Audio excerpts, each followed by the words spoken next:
शुरुआत के 20 क्वेश्चन आपके रहने वाले हिंदी के। देखते हैं हिंदी में आपका क्या स्कोर है, हिंदी में आपकी कितनी तैयारी है। आप शाम को 7 वाली जब हमारी क्लास लिया करें तो एक सादे पेपर पे 1 से लेकर के मिनिमम 50 तक नंबरिंग जरूर कर लिया करें ऐसे। फिर जब आपके सामने क्वेश्चन आया करे तो तुरंत उसका आंसर लिखा करें कि ए का बी सही है, 2 का सी सही है, 3 का डी सही है।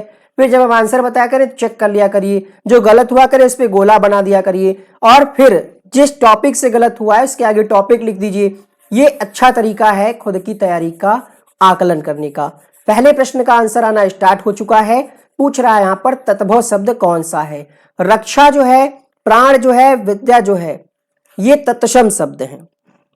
ये क्या है? तत्सम शब्द है। चार जो है ये तद्भव है। चार का तत्सम क्या होता है? चत्वारि होता है। चार का तत्सम क्या होता है? चत्वारि होता है। अगर आपसे प्रश्न पूछ ले, अगर आपसे प्रश्न पूछ ले कि रक्षा का तत्सम क्या होगा, यानी रक्षा का तत्भव क्या होगा, ये तत्सम तो दिया ही है, रक्षा का तत्भव क्या होगा तो राखी होगा। ठीक है, राखी होगा यहां पर। और अगर आपसे पूछ ले कि प्राण का तत्भव क्या होगा, क्वेश्चन नंबर 1 में आपका आंसर आ चुका है। प्राण का क्या हो जाएगा, जल्दी से बताइए सभी लोग कमेंट करके।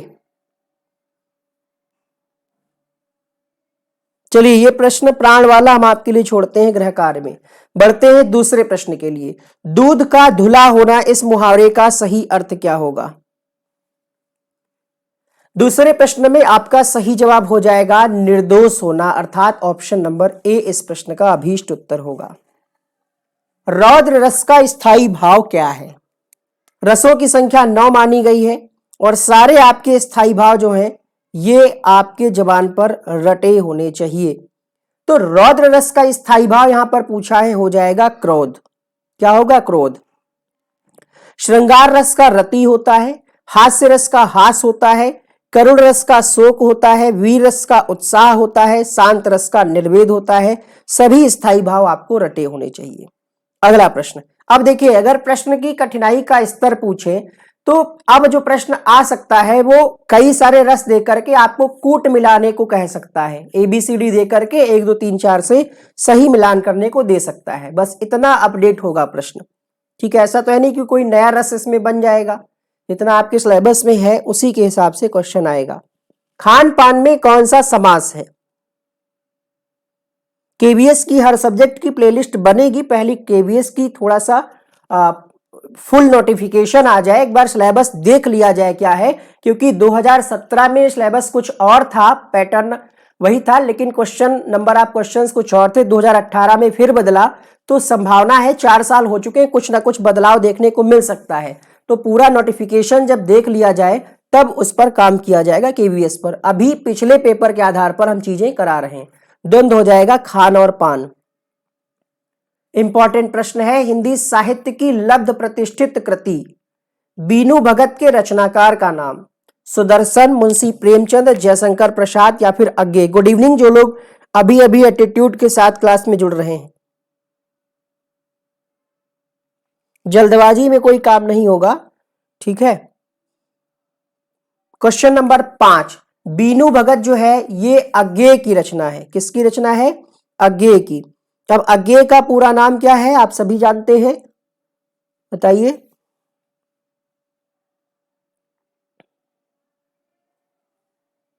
बीनू भगत जो है ये अज्ञे की रचना है। ऑप्शन यहां पर डी सही होगा। अगर आपका यह प्रश्न गलत हुआ है तो नोट डाउन कर लीजिएगा। मीन का समानार्थी, हाँ ऑनलाइन एग्जाम होगा KVS का CBT मोड में। ये चीज उन्होंने एडवर्टीजमेंट में मेंशन कर दिया है। CBSE ही कराता है पेपर। छठे प्रश्न में उत्तर होगा, ये मछली के पर्यायवाची दिए हुए झस जो है मीन का समानार्थी है। अगला, कुछ लोग कोर्स अपना लॉन्च कर दिए हैं, सिलेबस का पता नहीं है, तो थोड़ा सा धैर्य रखिए, जल्दबाजी में आप लोग कोई काम मत करिएगा। अयोध्या सिंह उपाध्याय तो हरिऔध हो जाएंगे ना। सच्चिदानंद हीरानंद वात्स्यायन अज्ञे कहा जाता है। मिश्र वाक्य कौन सा है ये आपको पहचानना है। मिश्र वाक्य की पहचान क्या होती है? दो वाक्य जुड़ते हैं, साथ ही साथ एक जो है क्या होता है, उसमें एक प्रधान उपवाक्य होता है और एक से अधिक आश्रित उपवाक्य होते हैं। और यहां पर जुड़ा है शब्द की से जुड़ा हुआ है। मेरा विचार है कि हिंदी का एक साप्ताहिक पत्र निकालूं, दोनों आपस में को रिलेटेड है। उत्तर होगा यहां पर ऑप्शन नंबर बी। जैसे कहा जाता है, जब दुर्घटना की खबर सुनी तब मन दुखी हो गया, तब से जुड़ा है ना।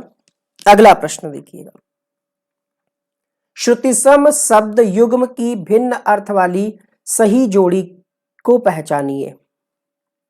बोलने में एक जैसे लगते हैं लेकिन अर्थ अलग अलग होता है। क्वेश्चन नंबर 8 में आपका उत्तर क्या होगा? रात्रि और निशा तो ये समानार्थी हैं, अभिलाषा इच्छा भी समानार्थी है। यहां पर कुल और कूल, एक कुल का मतलब होता है टोटल और एक कूल का मतलब होता है किनारा। ठीक है, आप चाहें तो इसको नोट कर लें। क्वेश्चन नंबर 8 के लिए ए ऑप्शन सही हो जाएगा। चलिए बताइएगा, यहां पर वर्तनी की दृष्टि से शुद्ध कौन सा है? अधिकार, अनुसरण।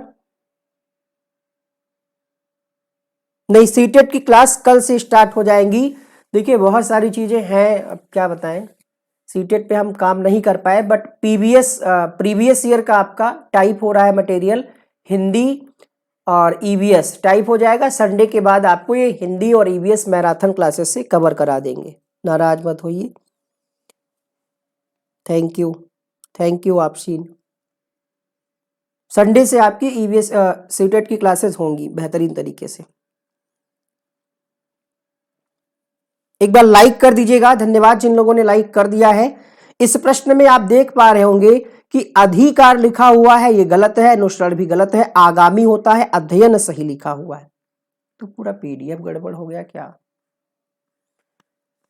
थोड़ा सा वक्त दीजिएगा, ये पीडीएफ थोड़ा सा गड़बड़ हो गया है, स्लाइड ऊपर नीचे हो गई हैं, सही करके हम कराते हैं। ऐसे मजा नहीं आ रहा है, हमने देखा नहीं, मुश्किल से 30 सेकंड लगेगा, अच्छी नहीं लगेगी ऐसे क्लास ना।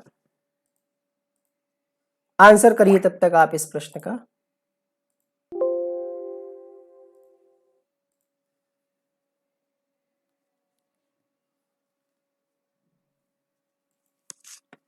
क्वेश्चन आपकी स्क्रीन पर है कि सिलेबस का पता नहीं, बिल्कुल सही, वेट कर लीजिए थोड़ा, अभी जल्दबाजी ऐसी क्या है। कुछ बेसिक चीजें हैं जो आपको पढ़नी ही पढ़नी है। हिंदी आपको कंप्लीट पढ़नी ही पढ़नी है, कंप्यूटर आपको पढ़ना ही पढ़ना है। चलिए आज आ जाता है यहाँ पर पीडीएफ सही होकर के। हाँ, यहाँ पे थे हम लोग, क्वेश्चन नंबर 10 की तरफ थे हम लोग। देखिएगा क्वेश्चन नंबर 10 कहता है, वीर रस का स्थायी भाव क्या है? अभी क्वेश्चन दिखेगा, क्लियर दिखेगा। वीर रस का स्थायी भाव क्या है? उत्साह, रति, निर्वेद, क्रोध। Question number 10।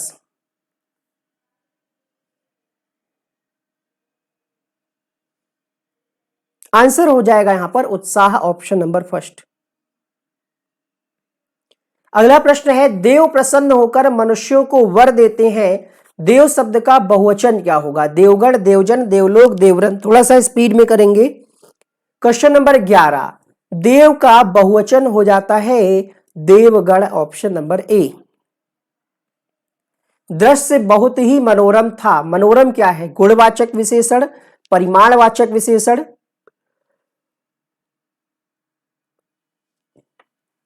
संख्यावाचक, या फिर उपरोक्त में से कोई नहीं।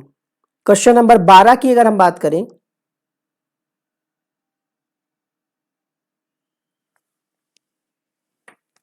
तो मनोरम क्या है? विशेषता बताई जा रही, गुण बताया जा रहा है दृश्य की, गुणवाचक हो जाएगा।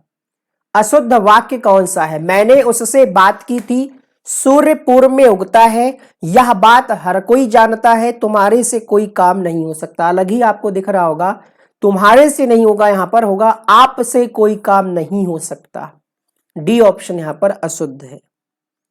बाढ़ पीड़ितों की सहायता के संबंध में अगर पत्र लिखना है तो किसको लिखा जाएगा? लेखाधिकारी, जिलाधिकारी, कुलपति, आचार्य महोदय।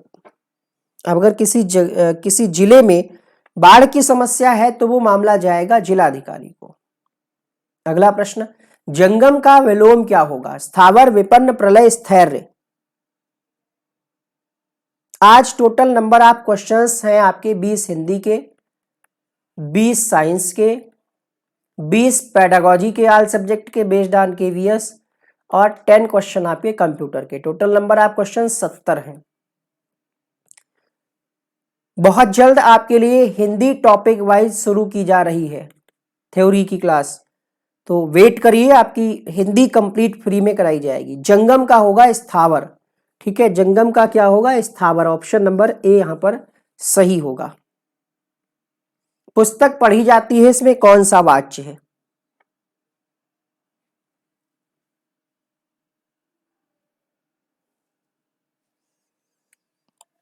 पुस्तक पढ़ी जाती है कर्मवाच्य है। अगला प्रश्न, कृत्रिम निम्न में से किसका विलोम है? विकृत, अप्राकृतिक, निष्काम या फिर प्राकृतिक?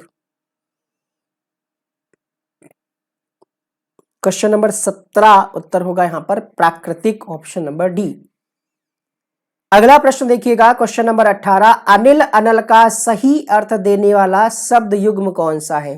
वायु अग्नि, अग्नि वायु, हवा पानी, आग पानी।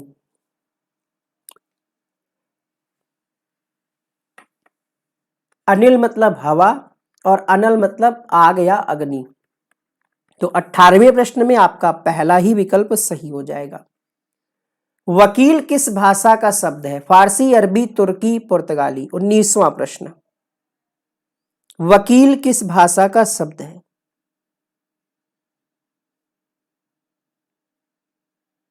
उत्तर होगा क्वेश्चन नंबर 19 के लिए अरबी भाषा का शब्द है वकील। संयोजक शब्द का स्त्रीलिंग क्या होगा? संयोजिका, संयोजिक, संयोजकी या फिर संयोजिका?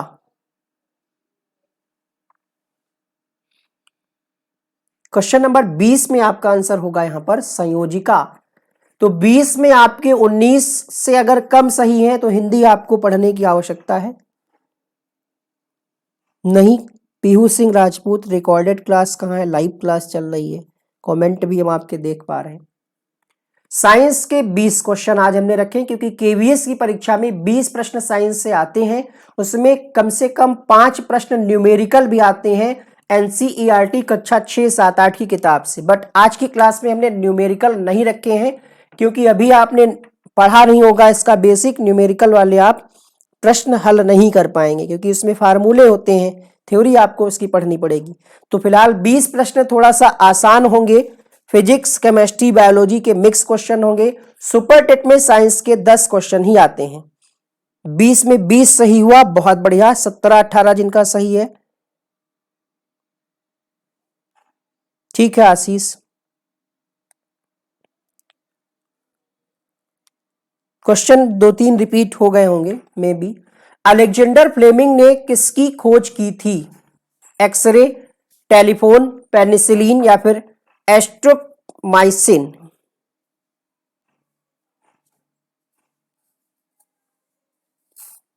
क्वेश्चन नंबर 21 में आपका सही जवाब हो जाएगा पेनिसिलिन की खोज की गई है अलेक्जेंडर फ्लेमिंग के द्वारा। इस प्रश्न का आपका थर्ड ऑप्शन सही हो जाएगा। अगला प्रश्न, उस विटामिन का नाम बताइए जिसके आहार में कमी से, यानी स्कर्वी जो रोग होता है किस विटामिन की कमी से होता है?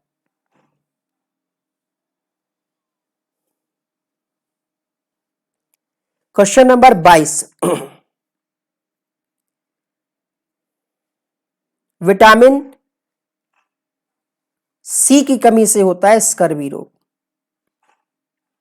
ओजोन परत किन किरणों को अवशोषित करती है? एक्स किरणें, पराबैंगनी किरणें, रेडियो किरणें, इनमें से कोई नहीं। लाइक बहुत कम है भाई, क्लास अगर अच्छी लगे तो लाइक किया करो, ना अच्छी लगे तो डिसलाइक किया करो। 2 ऑप्शन है, 2 में से तो एक काम करोगे ही ना। क्वेश्चन नंबर 23 में आपका आंसर होगा पराबैंगनी किरणों को अवशोषित करती है ओजोन परत। ऑप्शन यहां पर सही हो जाएगा क्वेश्चन नंबर 23 के लिए पराबैंगनी यूवी किरणों को अवशोषित करती है। प्राकृतिक रबर का एकलक होता है?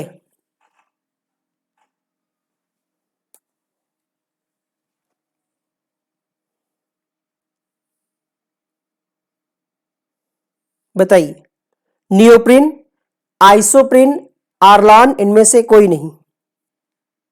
24 में आपका उत्तर हो जाएगा आइसोप्रिन। प्राकृतिक रबर जो है इसका एक एकलक, एकलक का मतलब होता है एक भाग, एकलक का मतलब एक भाग। ये प्रश्न प्रीवियस एग्जाम में पूछा गया है। आइसोप्रिन जो है ये प्राकृतिक रबर का एक भाग है, और प्राकृतिक रबर का रासायनिक नाम अगर आपसे पूछे तो पॉलीसोप्रीन। पॉलीसोप्रीन जो है ये प्राकृतिक रबर का रासायनिक नाम है।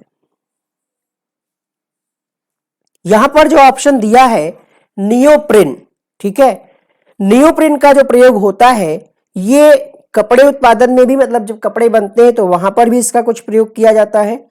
और जो आपका दिया है ऑप्शन ऑर्लॉन, ये ऑर्लॉन को पैन भी कहा जाता है, यानी पॉली एक्रोनिट्राइटिल भी कहा जाता है।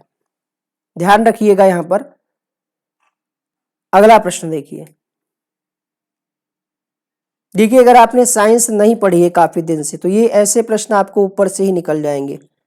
बेस आपको इसका कंप्लीट करना होगा 6, 7, 8 की एनसीईआरटी साइंस से। क्वेश्चन कहता है कि रेशम पालन क्या कहलाता है। प्रश्न संख्या 25 में आपका आंसर होगा सेरीकल्चर, ठीक है, सेरीकल्चर जो है रेशम पालन कहलाता है। अच्छा, एपीकल्चर क्या होता है? मधुमक्खी पालन। एपीकल्चर क्या होता है? मधुमक्खी पालन। पीसी कल्चर क्या होता है? पीसी कल्चर मत्स्य पालन होता है।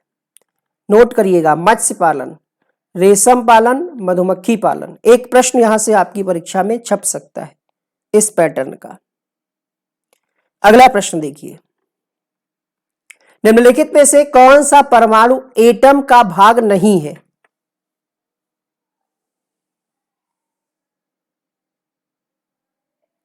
बताइए, परमाणु का भाग नहीं है।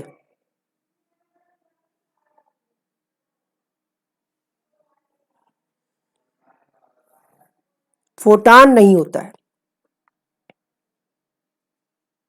ठीक है। परमाणु क्या होता है? अगर परिभाषा के रूप में आपसे पूछ ले कि परमाणु क्या है, तो वह कण जिसे छोटे कणों में विभाजित ना किया जा सके उसी को कहते हैं परमाणु। लेकिन आधुनिक वैज्ञानिक ने प्रयोग किए और उस आधार पर यह पाया कि इलेक्ट्रॉन, प्रोटॉन और न्यूट्रॉन से मिलकर के बना है एक परमाणु, ठीक है। यहां पर ध्यान रखिएगा, फोटॉन इसका हिस्सा नहीं है।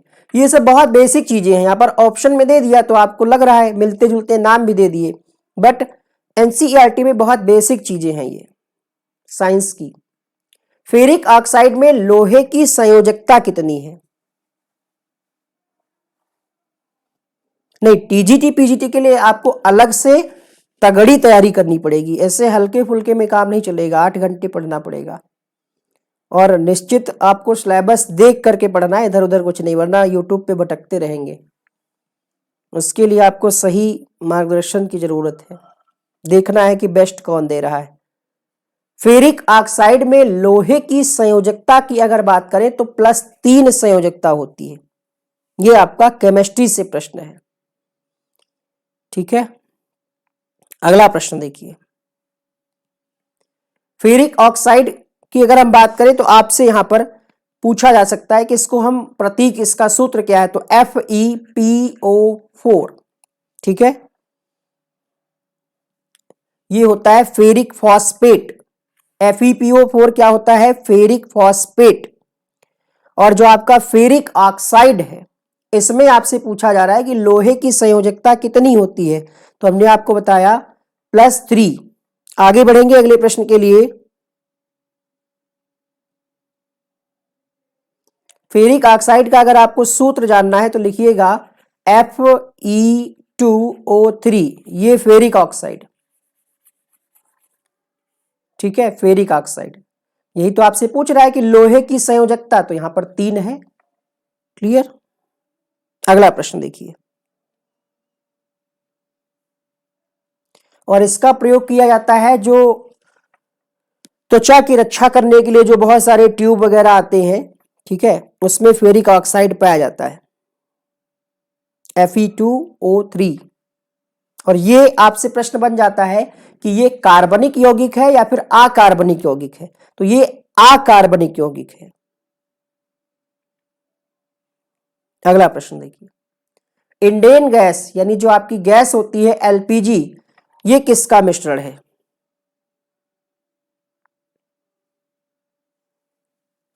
क्वेश्चन नंबर 28 में आपका उत्तर क्या होगा? प्रोपेन और ब्यूटेन का मिश्रण है इंडेन गैस या LPG gas.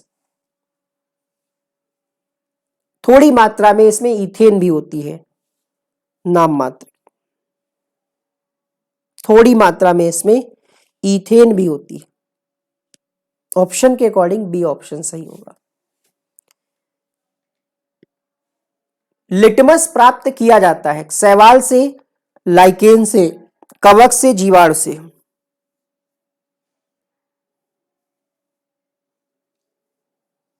Question number 29, litmus होता क्या है? जल में घुलनशील विभिन्न रंजकों का एक मिश्रण होता है जो थैलोफाइटा समूह के लिचेन नामक पौधे से निकाला जाता है।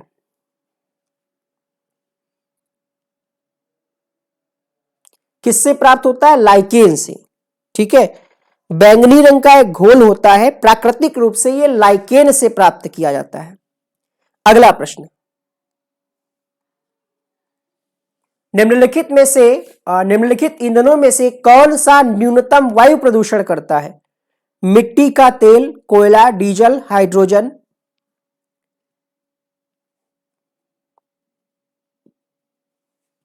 क्वेश्चन नंबर 30, न्यूनतम वायु प्रदूषण हाइड्रोजन। क्वेश्चन नंबर 30 में आपका उत्तर होगा फोर्थ ऑप्शन। अगला प्रश्न क्या कहता है? इनमें से कौन सा पदार्थ प्लाज्मा प्रोटीन नहीं है? देखिए एनसीईआरटी 6, 7, 8 का पीडीएफ हम तैयार कर रहे हैं, नोट्स बना रहे हैं। जैसे ही वो कंप्लीट हो जाएगा और जैसे ही हमें समय मिलेगा, रिकॉर्ड करके आपको एक ही पापा वीडियो में करा देंगे। 2 से 3 घंटे का वीडियो होगा, उसको हम करा देंगे। टाइप हो रहा है, टाइम लगेगा थोड़ा सा। अच्छी चीजें थोड़ा सा देर में बनती हैं, ऐसे कहीं से भी उठा के बनाना हो तो अभी हम किताब खरीद लें, कोई दुकान पे जाएं और उसको छाप दें, आपको करा दें।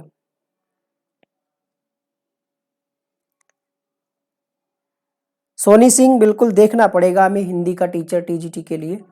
31 में आपका उत्तर होगा हेपरीन। ये जो है प्रोटीन नहीं है, बाकी तीनों है।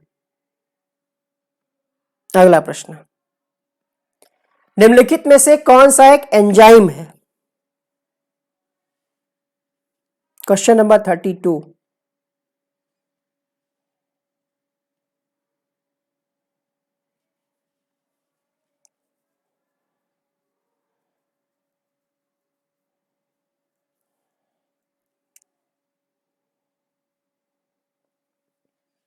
उत्तर होगा 32 के लिए यहां पर ट्रिप्सिन एक प्रकार का एंजाइम है। एंजाइम जो है होता क्या है? एंजाइम क्या होता है? एक तरीके का प्रोटीन होता है जो कोशिकाओं के अंदर पाया जाता है। एंजाइम जो होते हैं ये मानव शरीर में रासायनिक प्रक्रियाओं को तेज करने में मदद करते हैं। इसके अलावा एंजाइम भोजन को पचाने, मांसपेशियों के बनने, शरीर में जो विषाक्त पदार्थ होते हैं उनको खत्म करने में मदद करते हैं। ट्रिप्सिन एक प्रकार का एंजाइम होता है। आगे बढ़ा जाए, चलिए क्वेश्चन नंबर 32। अच्छा, ट्रिप्सिन एंजाइम का कार्य क्या होता है? तो ये प्रोटीन को छोटे छोटे टुकड़ों में विभाजित कर देता है जिससे खून में अवशोषित होने के लिए उपलब्ध हो जाता है। अर्थात हम ये कह सकते हैं ये जख्म और घाव पर लगाने से ट्रिप्सिन मृत ऊतक को बाहर निकाल देता है और ठीक होने की प्रक्रिया को बेहतर बनाता है। अगला प्रश्न देखिए,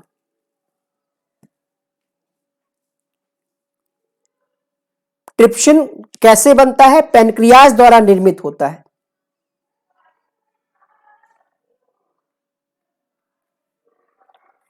चूना पत्थर का रासायनिक नाम।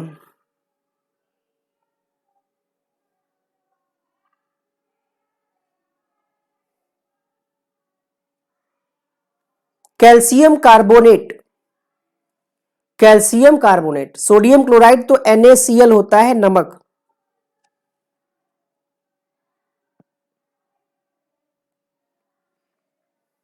खाने का नमक किससे बनता है?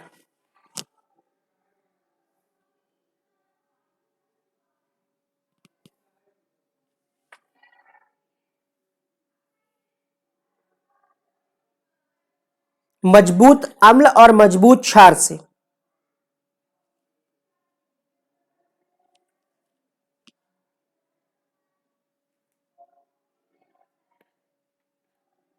मानव शिशु के शरीर में कितनी हड्डियां होती हैं?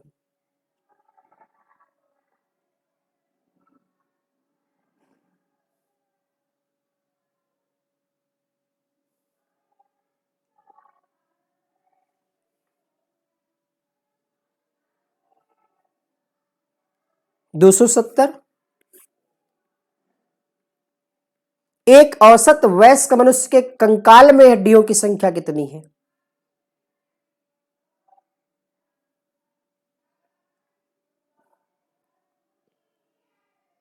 206 लास्ट में रह जाती हैं, कुछ छोटी छोटी हड्डियां एक में मिल जाती हैं इस वजह से।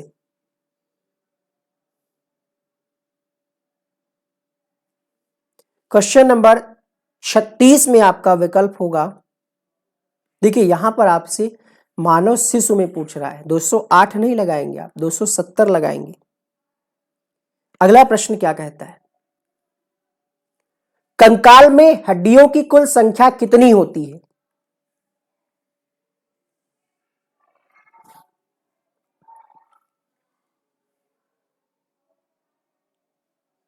प्रश्न संख्या 36 की अगर बात करें, उत्तर होगा यहां पर 206। कंकाल में हड्डियों की संख्या कितनी होती है? 206। अगला प्रश्न देखिएगा, अक्षीय कंकाल में 80, उपांगी कंकाल में 126। ये भी आपसे पूछा जा सकता है। उपांगी कंकाल में 126 हड्डियां और अक्षीय कंकाल में 80। ध्वनि किससे नहीं गुजर सकती? जल से, वायु से, स्टील से, निर्वात से।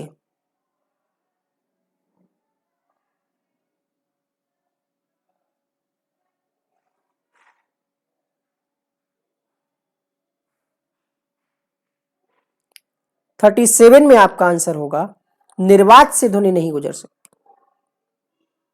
बहुत बहुत बढ़िया शिवाजी राव। कंप्यूटर भी शुरू होगी, थोड़ा सा हो जाए चीजें, नोटिफिकेशन पूरा रिलीज हो जाए। ध्वनि तरंगों की प्रकृति कैसी होती है? अनुप्रस्थ, अनुदैर्घ्य, विद्युत, चुंबकीय, उपरोक्त में से कोई नहीं।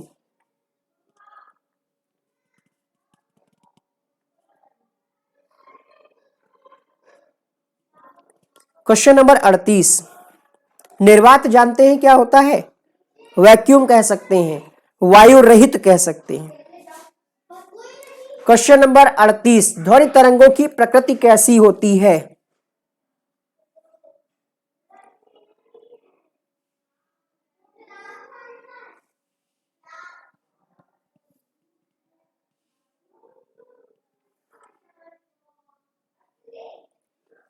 थर्टी 38 में आपका आंसर क्या होगा? अनुदैर्घ्य।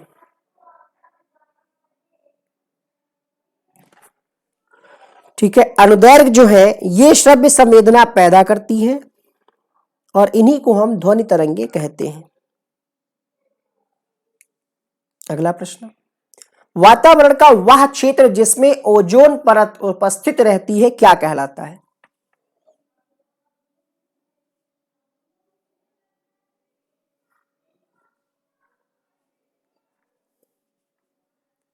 उनतालीसवें प्रश्न में आपका उत्तर होगा स्ट्रेटोस्फीयर, समताप मंडल कहते हैं। यहां पर आप देख पा रहे होंगे, समताप मंडल यानी स्ट्रेटोस्फीयर, मध्य मंडल यानी मेसोस्फीयर, ये तो आप जानते ही होंगे। रतौंधी जो है, ये वाला प्रश्न आपका सुपरटेट पिछली पेपर में पूछा गया है। प्राथमिक शिक्षक भर्ती उत्तर प्रदेश में जो परीक्षा आयोजित हुई थी उसमें ये वाला प्रश्न आया है, शायद ये आया है या फिर स्कर्वी वाला, कोई एक प्रश्न आया जरूर है। क्वेश्चन नंबर 40 में आपका उत्तर हो जाएगा विटामिन ए। अगला प्रश्न कहता है पेडागॉजी के 20 क्वेश्चन नवीनतम पैटर्न पर आधारित।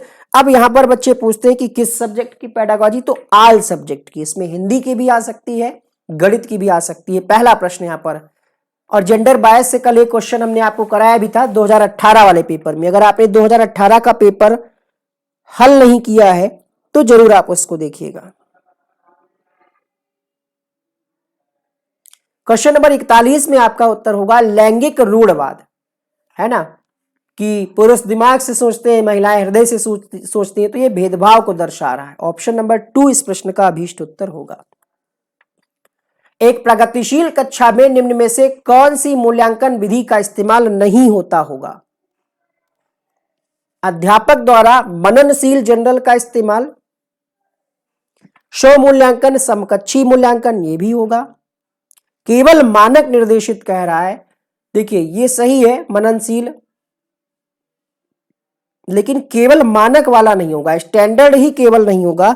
इस प्रश्न का आपका उत्तर होगा ऑप्शन नंबर 3, थर्ड। वंचित और हाशिए पर स्थित समूहों की भाषा और संस्कृति को स्कूली पाठ्यक्रम में समावेशित करने से एक अध्यापक क्या सुनिश्चित कर सकता है? शिक्षा में समानता, साम्यता, सुविधा वंचित समूहों के प्रति सहानुभूति, या फिर विशेषता सुविधा वंचित समूहों के लिए व्यावसायिक शिक्षा।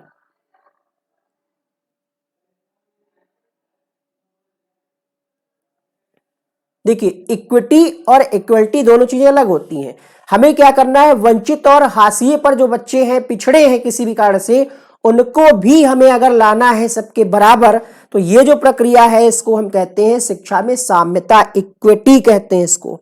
सबको बराबर लाना, भले ही हमें उसके लिए एक्स्ट्रा क्लास क्यों ना लेनी पड़े। उत्तर बच्चों के गलत हो रहे हैं, बहुत आपको भी पढ़ने की आवश्यकता है। देखिए समानता का मतलब होता है सबको हम एक बराबर करें, ठीक।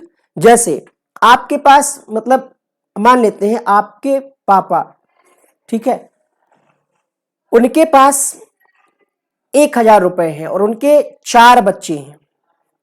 समझिएगा, एग्जाम्पल से दोनों को समझाते हैं। एक बच्चा जो है वो गवर्नमेंट टीचर है, ठीक। एक बच्चा जो है वो अभी गवर्नमेंट एग्जाम की तैयारी कर रहा है, बेरोजगार है। बाकी तीनों क्या है, बेरोजगार है। तो यहां पर अगर 1000 रुपए बांटने हैं, एक तरीका ये हो सकता है कि 250-250 सबको दे दिए जाएं, चारों में बराबर, ठीक है। 250-250 सबको दे दिए जाएं बराबर। ये क्या है, समानता है, इसको हम कहते हैं इक्वलिटी। लेकिन एक बच्चा जो गवर्नमेंट टीचर है, अगर आपके माँ बाप ये मान करके चले कि उसके पास तो पैसा है ऑलरेडी, 50,000 रुपए महीने कमा रहा है, ठीक है, उसको पैसे की क्या जरूरत है, तो 1000 रुपए वो पापा आपके गार्जियन वो इनको ना दें, बाकी 3 को दे दें इनके बराबर करने के लिए, ठीक है। तो यहां पर इक्विटी हो जाएगा कि सारे बच्चे बराबर हो जाए, मतलब सबको इक्वल करना है, बस ये अंतर है। या जैसे समझ गए ना, 250-250 सबको दे दिया, समानता है। लेकिन अगर किसी के पास ऑलरेडी 250 रुपए हैं, हम उसको नहीं देंगे, गवर्नमेंट टीचर वाले को नहीं देंगे, बाकी को दे देंगे 1000 में उसी हिसाब से। चलिए अगला प्रश्न देखिएगा। पर्याप्त, देखिए ये गणित की पेडागॉजी का क्वेश्चन है। पर्याप्त समर्थन प्रदान करने के बावजूद एक कक्षा में एक विद्यार्थी गणितीय क्रियाओं को समझने में, तो इसको हम गणितीय वैकल्य कहेंगे, इसको कहते हैं। अरे अगर हम क्लास के संदर्भ में कहें तो हम सबको बराबर तो पढ़ा ही रहे हैं, हम एक टीचर हैं, सभी बच्चों को एक समान पढ़ा रहे हैं। लेकिन जो बच्चे पिछड़े हैं उनके लिए अगर हम एक्स्ट्रा क्लास ले रहे हैं, क्यों, क्योंकि वो अन्य बच्चों को हमें बराबर करना है, ये होता है साम्यता। अगर हम एक्स्ट्रा क्लास लेकर के सभी बच्चों को, एक्स्ट्रा क्लास ले रहे हैं किसकी, जो बच्चे कमजोर हैं, किस लिए, क्योंकि अन्य क्लास के बच्चों के बराबर किया जाए, वो होता है साम्यता। चलिए क्वेश्चन नंबर 44 का भी आंसर आ चुका है। क्वेश्चन नंबर 45, एक समावेशी संस्था में श्रव्य बाधित विद्यार्थी की शिक्षा हेतु कौन सी रणनीति प्रभावी नहीं होगी? उपशीर्षकों का इस्तेमाल, गतिविधियों का इस्तेमाल, चित्र, तीनों पॉजिटिव है। देखिए यहां पर कह रहा है कि सिर्फ मौखिक पर ही, बच्चे को ऑलरेडी क्या है, सुनने में समस्या है और आप सिर्फ मौखिक ही करेंगे तो इसको कहां समझ में आएगा? तो इसका आंसर होगा 4th। अगला प्रश्न क्या कहता है, निम्नलिखित में से किस कक्षाई प्रक्रिया का विश्लेषण किसी अध्यापक के वंचित समूहों के प्रति गहित गूढ़ पूर्वाग्रहों को उजागर करता है? किस विकल्प में, वो कौन सा विकल्प है जिसमें पूर्वाग्रह वाली बात कही गई है? एक बार सभी लोग वीडियो को लाइक करें जो लोग अभी तक कर रहे नहीं है, क्योंकि देखने वालों की संख्या 420 है, लाइक 300 भी नहीं है, तो 100 लाइक और होने चाहिए ना। क्यों कंजूसी करते हैं जब हम कोई कंजूसी नहीं कर रहे? लाइक करिए सभी लोग। प्रिया, आराध्या, प्रियंका, शिव कुमार, सागर, विराट, गरिमा, सुजाता, अमित, सुमित, दिनेश। क्वेश्चन नंबर 46, लिंग, जाति और आर्थिक श्रेणी के आधार पर निर्धारित आसन व्यवस्था ये गूढ़ पूर्वाग्रह को उजागर करे। आप लोग प्रश्न पढ़ नहीं रहे, प्रश्न आपसे ये पूछ रहा है किस विकल्प में पूर्वाग्रह वाली बात कही गई है, उजागर की गई है? तो पहले ही ऑप्शन में है, भेदभाव यहां पर दर्शाया गया है, उसका पहला होगा। डी क्यों लगा रहे हैं आप लोग? प्रश्न ही नहीं पढ़ रहे हैं। प्रश्न ठीक से पढ़िए, स्क्रीनशॉट ले लीजिएगा, अच्छे से पढ़िएगा। कक्षा में सृजनात्मकता को बढ़ावा देने के लिए विद्यार्थियों को कैसे अवसर प्रदान करने चाहिए?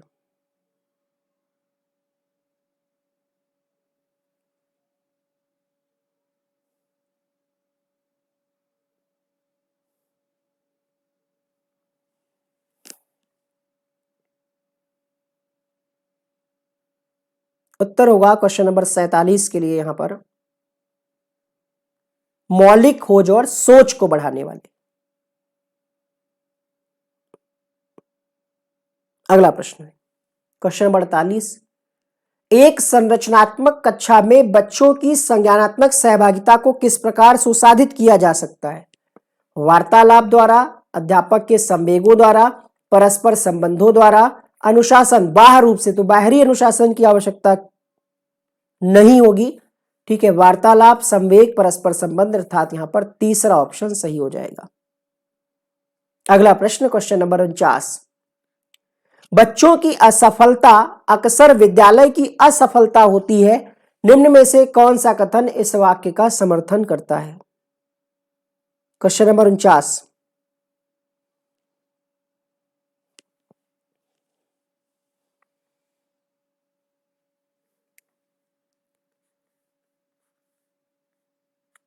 बच्चों की असफलता विद्यालय की असफलता होती है।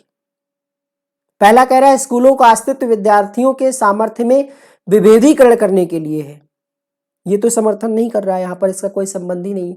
कह रहा है बच्चे इसीलिए असफल होते हैं क्योंकि विद्यालय बच्चों के सीखने की विविध गतियों का संज्ञान नहीं लेते।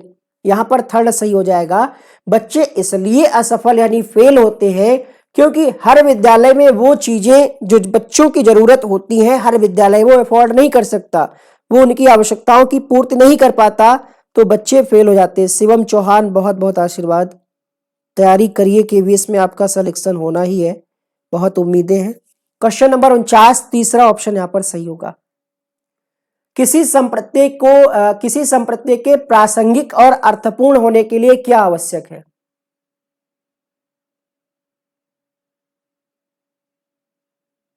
क्वेश्चन नंबर 50 में आपका आंसर होगा, देखिए रटने वाली बात गलत, परिभाषा वाली बात गलत, ज्यों का त्यों लिखना गलत, उत्तर होगा बच्चे के जीवन से संबंधित। तो 50 के लिए बी सही हो जाएगा।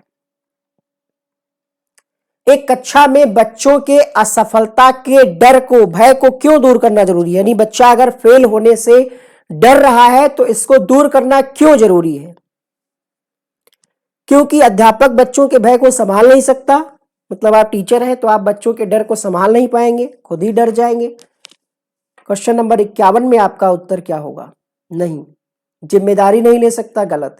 असफलता क्या है? अधिगम का स्वाभाविक हिस्सा है, यानी मिस्टेक अगर बच्चा कर रहा है तो वो एक लर्निंग का ही हिस्सा है। अगला प्रश्न देखिए,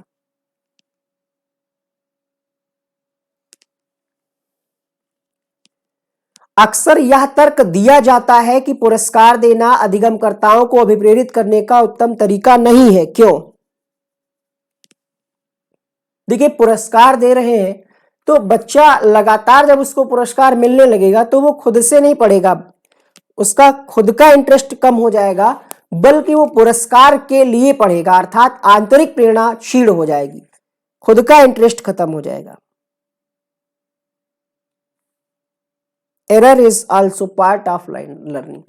पूछ रहा है निम्नलिखित में से कौन सा दल उत्तम समस्या समाधानों कर्ताओं को इंगित करता है।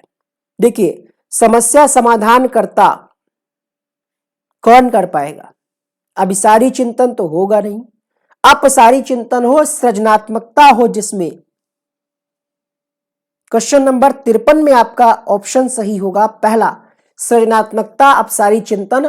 प्रतिक्रियात्मक अनम्यता की कमी, मतलब फ्लेक्सिबल हो आप, बिल्कुल अनम्य ऐसा ना हो कि बिल्कुल आप डट जाएं एक ही चीज पे, उसके अलावा कुछ चेंज ना करें। कह सकते हैं इसको एक तरीके से लचीला हो, लचीलापन हो। तो सृजनात्मकता, अपसारी चिंतन और अनम्यता की कमी, पहला ऑप्शन सही हो जाएगा। शिक्षिका के विद्यार्थियों की, खासकर सुविधा वंचित वर्ग के सफलता एवं असफलता के बारे में विचार अक्सर उनके सीखने व प्रेरणा को प्रभावित करते हैं। इस संदर्भ में कौन सा कथन सही है? कह रहा है शिक्षक की अपेक्षाएं बच्चों के सीखने को बेहद प्रभावित करती हैं। क्या बढ़ने की आगे आवश्यकता है? बिल्कुल भाई, अगर हमें आपसे अपेक्षा है तो कहीं ना कहीं आप भी तो कोशिश करेंगे कि सर की अपेक्षाओं पर खरा उतरें।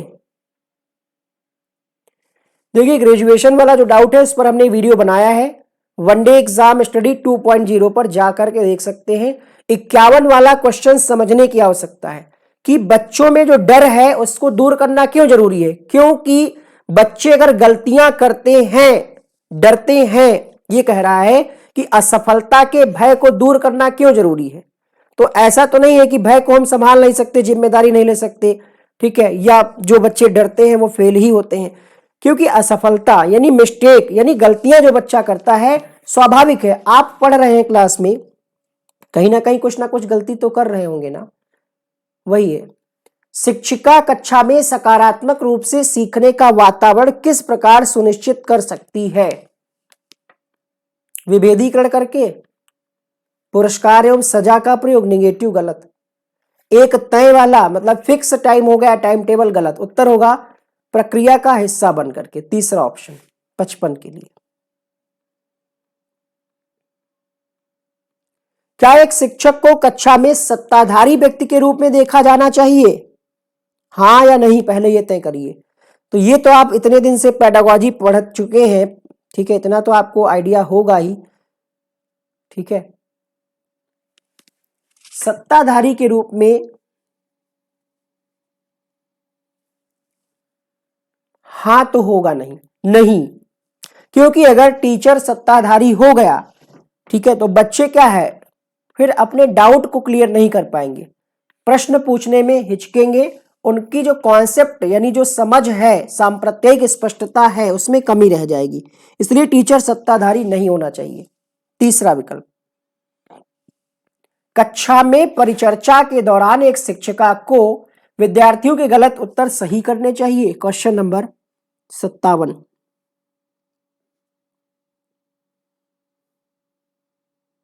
उत्तर होगा क्वेश्चन नंबर 57 के लिए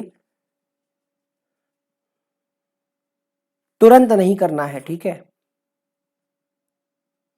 गलत उत्तर हमेशा, ये भी गलत है,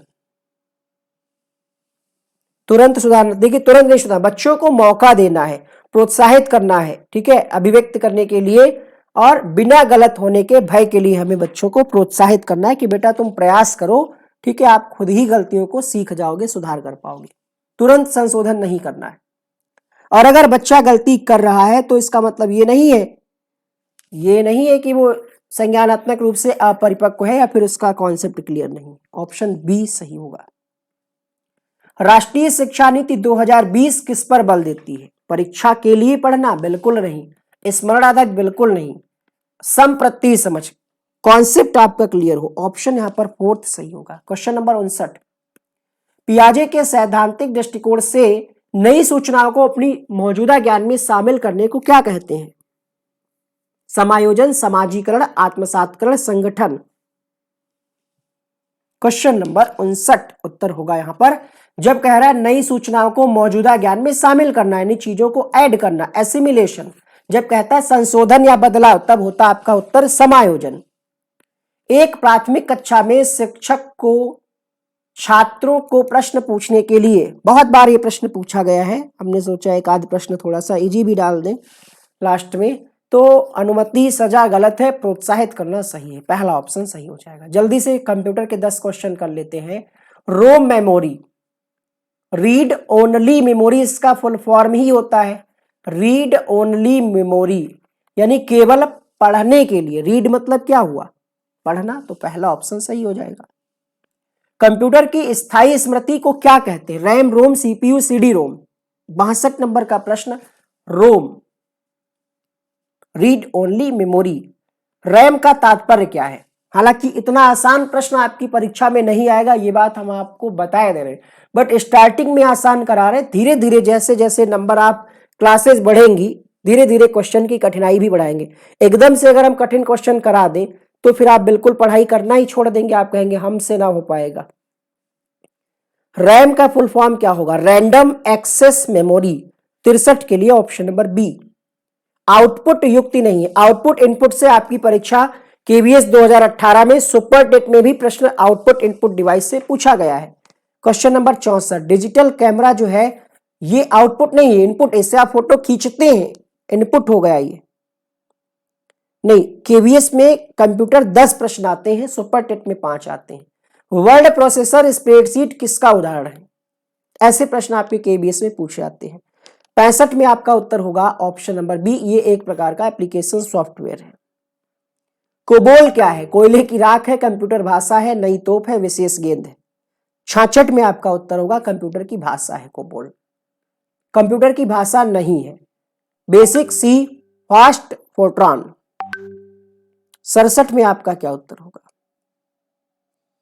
67 में आपका उत्तर होगा यहां पर फास्ट जो है कोई भाषा नहीं है, बेसिक भी है, सी भी है, फोर्ट्रॉन भी है, फास्ट कोई भाषा नहीं है, कंप्यूटर की भाषा नहीं है। जावा, सी प्लस प्लस, रोम, पास्कल। रोम तो आपकी क्या होती है? रीड ओनली मेमोरी, बाकी तीनों भाषाएं हैं। वैज्ञानिक कंप्यूटर भाषा है।